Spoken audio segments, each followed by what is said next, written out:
balance our gut bacteria, and it leads to inflammation and many diseases. It also sets our children up for wanting sugary and salty foods throughout their lives and as they grow, so it's much easier.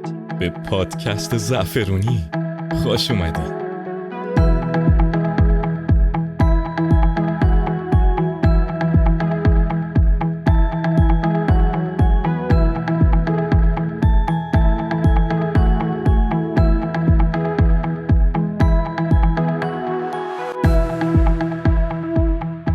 Kia ora, hi and durud to you, snack enthusiasts. Welcome to another episode of the Saffrony Podcast. I'm your host, Amir. This episode is the ultimate guide to healthy snacking for kids. Now, we all know that kids can be pickier than a panda in a bamboo forest when it comes to food, right? 1 minute, they're all about the apple slices, and the next, they're running away from them like they're made of broccoli. But fear not, dear listeners, parents in particular, because this podcast is here to turn snack time into a fun, healthy, and, dare say, educational experience. We will dive deep into the world of snacks, exploring the hidden valleys of nutrition labels, unhealthy choices, maybe even wrestling with a few gummy bears along the way. We'll discuss everything from how to sneak some extra veggies into kids' lunchboxes, to which healthy snacks are wolves in the sheep's clothing. And let's not forget our segment, how we urge them to eat healthy snacks. So whether you're a parent, a caregiver, or just someone interested in making snack time a little healthier for the little ones in your life, you are in the right place. What makes it the right place? Well, my prestigious guest is a registered nutritionist who champions healthy eating.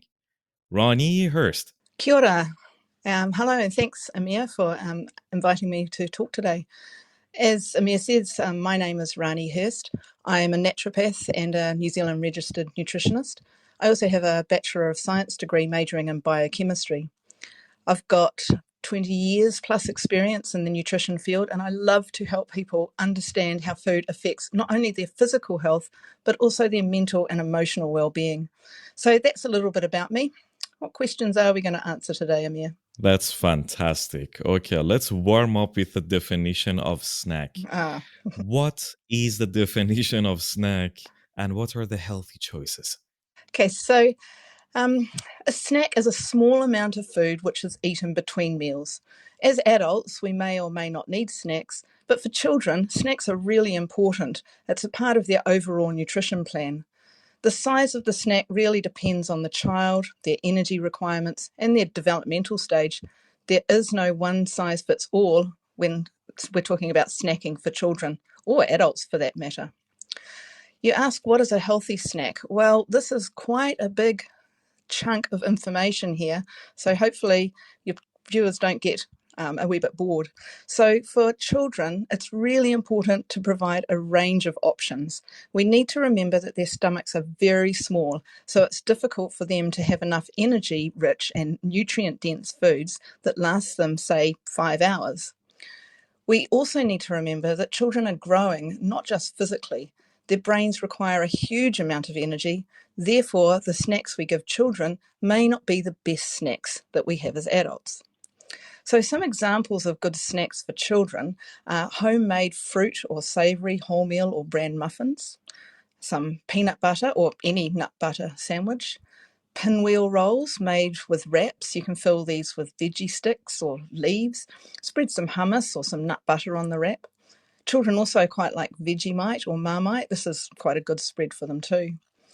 Other things like homemade bliss balls, some, and I really emphasize the word some, shop-bought ones are okay, but when you make them, you know what's in them, and that's much better for your kids. Now we'll move on to some more obvious things like veggie sticks. So you can cut carrots, celery, cucumber, and make a dip like hummus. They quite like that. Fruit is obvious. Use anything that's in season at the moment. That's apples, mandarins, bananas, kiwi fruit. Dried fruit is also a good option. Raisins, cranberries, dates, apricots.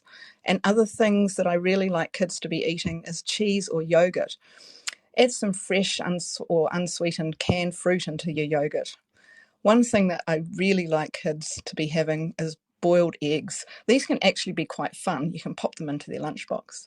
As I said, you need to make food exciting for kids. So fruit on a kebab stick, add little bits of cheese into that if you like.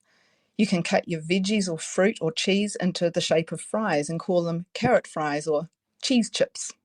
Also, draw some faces on your eggshells before you boil them, and then let the kids choose their favourite ones.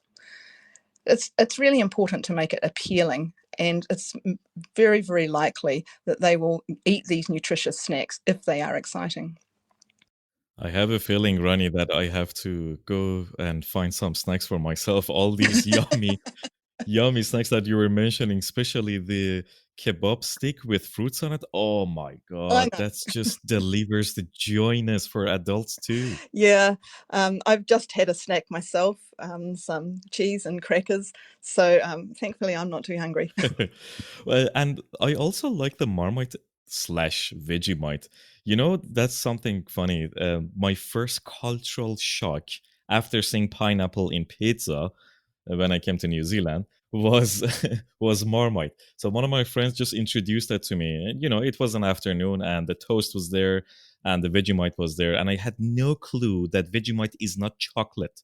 So he was being so naughty and he just introduced me that, let me introduce you the one and only Kiwi snack time, Vegemite. And I said, oh, okay, why not? So I had this slice of toast, and I think it was wholemeal bread, and I put a chunk of Marmite on it, you know, as if like it's Nutella or something. And the first bite that I had was miraculously changed all my taste buds from all over the place. Like the shock that my taste buds from the first bite from that toast, I'm not going to forget that memory ever again. But actually, that contains the Marmite slash Vegemite that contains a huge amount of vitamin B, which is pretty good for our, you know, good mood. How can I urge my child to not experience the bitter thing that I had and just make them to have a peace with Marmite? So, like you say, Marmite is very, very intense with its flavour, but children really like the taste because it's really quite salty. And so I think if we grow up with the taste, then it's a lot easier than if we're introduced. I used to work at the university, and some of the students used to tease the international students, just like your experience, and put a teaspoon with the Marmite jar or Vegemite jar on the table. And I'm sure it put them off. But what we need to do with kids is just start with a very thin layer of the Vegemite until they get used to it. One thing to remember is that children often don't like a food the first time they try it, and it can take 7 to 10 times of trying a new food before they actually do like it. So just keep offering it to them. من عاشق زبان فارسیم. حالا میخوایم که براش چند تا کلمه یاد بگیریم. مثل بابا. Got a child interested in learning Farsi? With Oakland Farsi School, it's easy as pie. Enroll today at our website and see their progress. So you mentioned about the good and yummy choices for the healthy snacks for our kids. How about the unhealthy one? Yeah, unfortunately, there's an awful lot more unhealthy and easy to get snacks than what there is healthy snacks. And the downside with the unhealthy choices is the not nutritious choices is that they're brightly packaged and they're really aimed at children. Processed food and generally things that come out of a packet and no longer look like they did when they were growing, these are more unhealthy snacks for our children. Let's just take potato chips, for example, which we've had in in our country for years and years. These are cut, deep fried, salted, and often have other flavours and additives put into the flavouring. They're put in plastic or in foil wrap, and you're charged somewhere between $3 and $5 for around about 4 potatoes. So that's more than $1 per potato. Our bodies really don't know how to process many of these additives that are found in processed foods, and they can hang around in our bodies for a long time and become toxic. Processed foods also often contain a lot of sugar and a lot of salt, and too much of this kind of food can imbalance our gut bacteria, and it leads to inflammation and many diseases. It also sets our children up for wanting sugary and salty foods throughout their lives and as they grow, so it's much easier to not even introduce them to these foods in the first place. But they always ask for it, aren't they? I mean, the price is one thing, and it's just the media is the second thing, and the urge of their peer pressure in the school is another thing as well. So when they open their bags, the chips is there. I mean, it should be there, and the chocolate is there. It should be there. So when my kids see it, he asks for it as well. And if I'm not creative in making those healthier choices that you were just naming in the beginning, I just get myself into a big trouble, and I have to abide what my kid asks.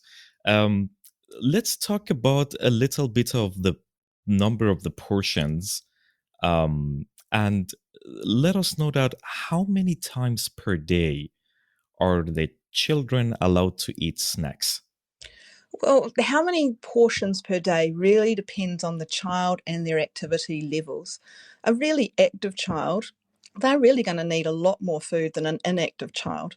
Those children who are watching TV or YouTube or playing games on a device often eat more food than they need, and it leads to weight gain. It's very, very sad, but we're actually seeing more and more early onset type 2 diabetes in children. These children find it a lot more difficult to do physical activity at school, and they're often teased and bullied. So back to how many snacks we should have. Your empty stomach is around about the size of your closed fist, and this is true for children also. As adults, we're using the energy from the food to maintain our energy output, but children are using the energy not only in energy output, but also to grow and develop physically and with the learning about the world around them, including their schooling. Generally, as a general rule, I would say that a child under the age of five should be eating 7 to 8 times a day. A primary school child should be eating 5 or 6 times a day, and a teenager around about 5 or 6 times a day too. Of course, a teenager will be wanting to have a much larger portion than what a primary age child would. That helps a lot. So does it mean that it should be between our main meals, or can it be, for example, after dinner as well? Well, the spacing of the meals, including the snacks, is really important. We need to make sure that the food we eat provides us with the energy that we need to complete all the tasks that need to be completed in a day. And if we don't have enough energy, we can get tired or grumpy, which makes it difficult to complete the tasks. On the flip side of that, if we eat too much, we can also get tired and sleepy. And we see both of these scenarios playing out in children at schools. When they don't have enough food, they find it difficult to concentrate and to learn. And if they eat too much, they feel lethargic and sleepy and they can't learn. If we eat the wrong kinds of snacks, what I call a quick fix snack full of sugar, we get hungry again quite quickly and we're looking for more food. For children who have a lot of sugary snacks, it's not always possible for them to go and eat exactly when they need to because of their school timetables. So this leads to grumpy children or children who can't concentrate, and it's really disruptive in the classroom. So not only does timing matter, but also what we're eating to sustain us. That's the same goes for all the children. So your snacking, you really just want to make sure that it's evenly spaced throughout the day. Well, meals are evenly spaced throughout the day. Fantastic answer. Thank you. Speaking of the chips and the chocolates, so nowadays we see the food industry is trying to develop the range of the healthier choices. So we have milk chocolate versus dark chocolate. We have chips made with chunk of oils, and we have chips made by air fryer. Or we have chips with, 90% or 80% less fat than the others. To what extent we can accept these claims, and to what extent we can substitute these healthier industrial choices with the current unhealthy choices? Yeah, that's a really good question. The healthier choices are often marketing ploys to try and get us to buy these snacks for the kids. They make amazing claims on the front of their packets. And it's not until we turn that packet over and we have a look at the nutritional information and have a look at where is that energy coming from? Is the energy in the food coming from saturated fat? Or is the energy in the food coming from the protein or the carbohydrate? And then we have a look at the ingredient listing, and we have a look at what the actual ingredients are in that particular food. So it's really important that we pay attention not just to the lovely marketing on the front of the packet, but also what is actually in the food. It's much better if we put foods into our body that our body knows how to process, and our body knows how to process foods that we've been eating for thousands and thousands of years, not just in the last 100 years since this processing process started. Great insight. So as a nutritionist, do you suggest replacing milk chocolate with dark chocolate? It's really hard to get your 5-year-old to eat 85% chocolate. They really don't like it because their taste buds haven't quite developed that yet. But 85% cacao chocolate is a lot better for them than milk chocolate is, simply because it's got a lot less sugar. Very true. I mean, the adults have problem eating 85. My aim is always 95. Yes. I always go for the extreme. Chocolate over 80%, cacao is considered to be dark chocolate and is considered an okay kind of chocolate to be having. But again, we need to limit this chocolate. It's not an everyday food, and we don't want to be having bars of chocolate because that just replaces the other nutritious food that we can be eating. Very true. Following from what you just mentioned about the main portions that we have. Yeah. So imagine that during the noon, my kid eats a lot of snacks, ranging from healthy and unhealthy. And they do not really want to eat lunch. Can I just accept that they don't want to eat lunch because they have too much snacks? Or can snacks be considered as a main portion or not? Yeah, that's really interesting. I remember when I was young, I was told no snacks before mealtime or it will spoil your dinner. But what if we actually made the snacks part of the meal, especially for the younger children, like the under 8-year-olds who find meal times a little bit difficult? Younger children, the younger the child, the more difficult it is for them to have the right nutritionally dense food in a single meal or in 3 meals per day like we can as adults. So in my clinic, I often deal with parents that have fussy children who won't eat certain foods at meal times. I talk to them about providing nutritious snacks throughout the day. Then there's not so much fighting during the evening meal because as a parent, you know that the child has eaten well throughout the whole day. We need to remember that our mini humans are very tired at the end of the day, and as parents, we're often working and we're tired too. And this can cause a lot of tension in the evening meal when we really just want to relax and enjoy our family time. So we often feel that we're fighting with the children just to get them to eat, and this isn't good for us or for them, and it really interrupts the digestive process. So having nutritious snacks throughout the day can help maintain energy levels and help ensure that children have the right nutrients that they need to grow and develop. It also saves those evening fights eating their dinner. Thanks for covering that and giving us a clear answer. One question regarding the drinks. So we have the infamous soft drinks, carbonated soft drinks, and versus the juices. Yeah. So during the day, if my child gets really thirsty, their first choice is not water. Yeah. Their first choice is just either the juice or the carbonated drink. to what extent they are unhealthy, they're considered as unhealthy drinks, and how can we change this habit? Well, carbonated drinks really shouldn't be given to children. And if I had my choice, I would ban Coca-Cola and any cola drink because it's just a very unhealthy and non-nutritious. I call it an anti-nutrient even. It can suck nutrients away from you. As far as juices are concerned, it's a little bit different for children. Juices are often a really good way for them to get their vitamin C. And so as long as they're not having too much juice, I would consider it would be okay for children to have a juice as a snack, as part of their meal, because it's high in vitamin C for them. We just want to make sure, again, that we check the labelling and make sure there's no added sugar, because we don't need to add sugar into children's food. It just sets them up for long-term sugar dependence. Very true. One of the drinks that is my favorite is just kefir. Oh, yeah. And the other one is kombucha. Yes. It's absolutely fine to give your kids both of those drinks.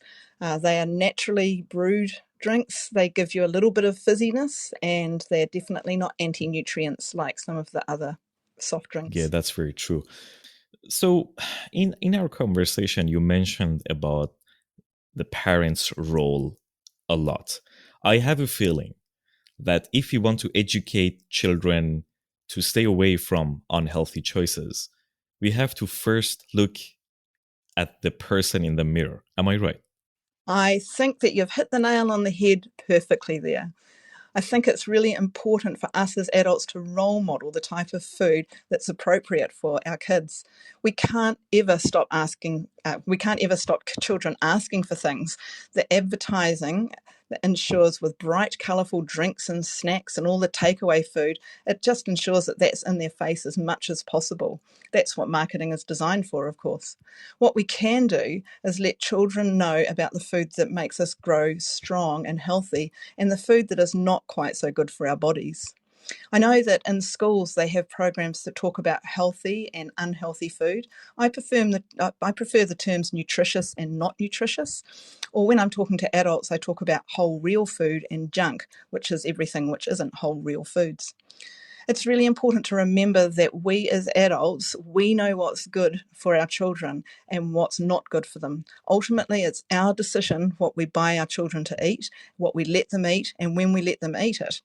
Sometimes we need to make decisions that our children don't like, but that's our job. Our job is to grow healthy children into fully functioning adults that can contribute to our society, and that's really the most important job that we have. So we have to take the power and let the children know what is right and what is not. I think you hit the nail as well. Thanks for the answer. No problem.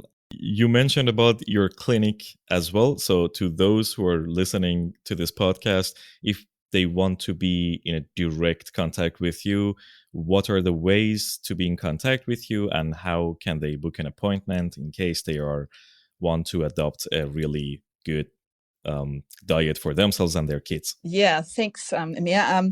Well, I can be found on Facebook or on just by Googling. My clinic is Kai Tautika, Straight Up Nutrition. So you can Google that and find me. You can phone me and ask me what times I have available. Thank you, Ranee, for being the prestigious guest in my show. And at the end of this interview, if you want to mention any points, I'm all ears. What I really like to think about with children is that they need nutrient-dense snacks because their stomachs are really small and they've got high energy needs for just their physical growth and also for their brain development.